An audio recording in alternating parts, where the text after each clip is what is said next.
Good afternoon everyone. আশা করি তোমরা সবাই ভালো আছো। অনেক দিন পর বেশ স্বস্তি দিয়ে বৃষ্টি নেমেছে সাপুরজিতে, তাই ব্লগটা একটু বিকেল করেই শুরু করলাম। এখন অলমোস্ট 3:45 বাজে।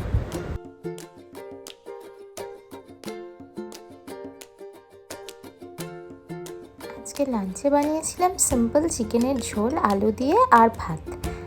গরমে আর অন্য কিচ্ছু খেতে ইচ্ছে করছিল না। কে জানতো এভাবে বৃষ্টি হবে। সকালেই আমি বানিয়ে নিয়েছিলাম চিকেনের ঝোলটা।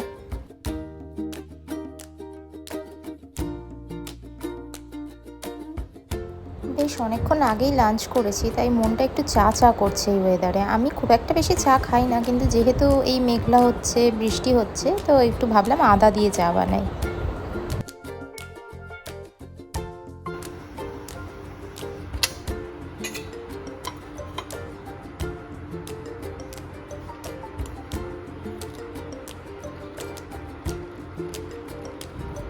চায়ের সাথে এই বিস্কিটগুলো আমার খুব ভালো লাগে। এগুলো মিল্ক বিকিস, ছোটোবেলা থেকে খুব ভালোবাসি। আজকে তোমাদের সঙ্গে একটা ওয়েট লস রেসিপি শেয়ার করব। খুব ইজি আর খুব তাড়াতাড়ি হয়েও যায়। তো এটার জন্য লাগছে হচ্ছে ম্যারিনেট করা চিকেন, কর্নটা আমি সেদ্ধ করে নিয়েছি, আর ভেজিটেবলস নিয়েছি। এখানে ইয়েলো বেল পেপার আছে, ক্যাপসিকাম আছে, গাজর আছে, আর বিনস আছে, আর একটু টমেটোও আছে। চিকেনটাকে তোমরা আগের দিন রাতেও ম্যারিনেট করে রাখতে পারো ভিনিগার দিয়ে, আর আমি শুধু ভিনিগারই ম্যারিনেট করেছি, বাট আমি সকালবেলা করে রেখেছি 4 ঘন্টার জন্য। আর আছে পনিরটাকে খুব গরম জলে একটু ফুটিয়ে নিয়েছি। আর আছে কাটা অনিয়ন, বাটার লাগছে, একটু সয়া সস লাগছে, রান্নাটা আমি সাদা তেলে করব, আর লাগছে একটুখানি শেজওয়ান সসটা তোমরা চাইলে স্কিপও করতে পারো, আমি একটু টেস্টের জন্য দেবো। যারা ওয়েট লস করতে চাইছো তাদের জন্য রেসিপিটা কিন্তু দারুণ। আমরাও চেষ্টা করছি একটু হেলদি লাইফস্টাইল মেনটেন করার, তো এই ইজি রেসিপিটা ভাবলাম তোমাদের সাথে শেয়ার করি। তো কড়াইটা মোটামুটি গরম হয়ে গেছে। ননস্টিকে করতে পারলেই ভালো, বেশি তেল লাগে না। অলিভ অয়েলও চাইলে তোমরা ইউজ করতে পারো, মানে ওটা বেস্ট। তো আমার কাছে নেই, আমি একটু সাদা তেলই ইউজ করব। তো কড়াইতে সাদা তেল দিয়ে দিয়েছি। সাদা তেলটা গরম হয়ে গেলে এর মধ্যে আগে ম্যারিনেটেড চিকেনগুলো ফ্রাই করে নেব।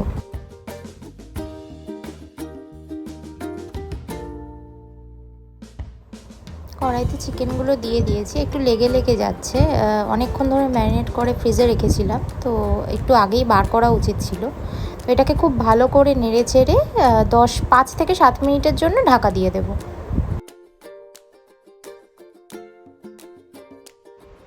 চিকেনগুলো গোল্ডেন ব্রাউন হয়ে ফ্রাই হয়ে গেছে। তো এবার এই তেলটাতেই একটুখানি বাটার দিয়ে আমি সবজিগুলোকে ফ্রাই করে নেব। তোমরা এই সবজিগুলোর সাথে আরও অনেক কিছু অ্যাড করতে পারো, like broccoli, red bell pepper, আর যা ক্যাবেজ যা বাড়িতে থাকবে সেগুলো সবই অ্যাড করতে পারো। আর তোমরা পনিরের জায়গায় টোফু, বা চিকেন না থাকলে মাশরুম, সয়াবিন, এগুলোও অ্যাড করতে পারো। সব সবজি দিয়ে 5 মিনিটের জন্য ঢাকা দিয়ে দেবো। এগুলো একটু ভাপে সেদ্ধ হবে। দেন মাঝে মধ্যে একটু ঢাকাটা খুলে দেখে নেওয়া যেতে পারে যে সবজিগুলো সেদ্ধ হলো কি না, কারণ সেদ্ধ না থাকলে, কাঁচা থাকলে কিন্তু এগুলো একদম ভালো লাগবে না। তো আমার সবজিগুলো মোটামুটি সেদ্ধ হয়ে গেছে। এবার ওর মধ্যে আমি কর্ন আর চিকেনগুলোকেও দিয়ে দিয়েছি। ওগুলো যদিও আগে থেকে বয়েল করা আছে, ফ্রাই করা আছে। তারপরে আমি এর মধ্যে ডার্ক সয়া সসটা দিলাম, অ্যান্ড তারপরে একটুখানি শেজওয়ান সস। এই দুটো তোমরা চাইলে স্কিপও করতে পারো।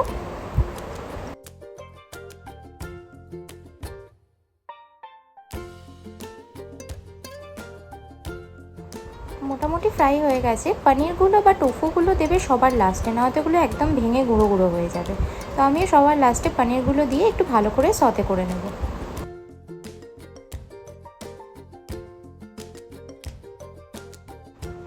আরও 5 মিনিট পর ঢাকা খুলে আমি এর মধ্যে একটু চিলি ফ্লেক্স, একটুখানি অরিগ্যানো আর একটু গোলমরিচের গুঁড়ো ছড়িয়ে দিচ্ছি। এগুলোও অপশানাল, এগুলো না দিলেও চলে। আমি একটু টেস্টি বানাবার জন্য জাস্ট এগুলো দিচ্ছি, তো তোমরা চাইলে নাও দিতে পারো। তো এটা রেডি হয়ে গেছে। খুব হেলদি রেসিপি, তোমরাও বাড়িতে ট্রাই করে দেখতে পারো। কেমন লাগে আমাকে অবশ্যই কমেন্টে জানিও। সন্ধ্যাবেলা একটু নিচে বেরিয়েছিলাম, বেশ কয়েকটা জিনিসপত্র কেনারও ছিল, তো কমপ্লেক্সে একটু বেরিয়েছিলাম। এই যে হেলদি রেসিপি সারাদিনে ভিডিও আপলোড করার পর এখন এই ফ্রাইড ম্যাগি খাচ্ছে with just look at the oil, so healthy. Dinner হয়ে গেছে, এখন 11:30 বাজে। আমরা একটু হাঁটতে বেরিয়েছি নিচে রাস্তায় কমপ্লেক্সে, মানে কমপ্লেক্সের মধ্যেই আছি।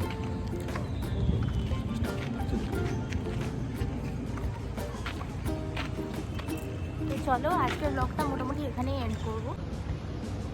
রাতের বেলা সোসাইটিটাকে কিন্তু বেশ সুন্দর লাগে জানলা থেকে। তো আজকের ব্লগটা এখানেই এন্ড করছি। তোমরা জানিও তোমরা কী ধরনের কন্টেন্ট দেখতে চাও, আর ব্লগটা ভালো লাগলে অবশ্যই চ্যানেলটা সাবস্ক্রাইব করো।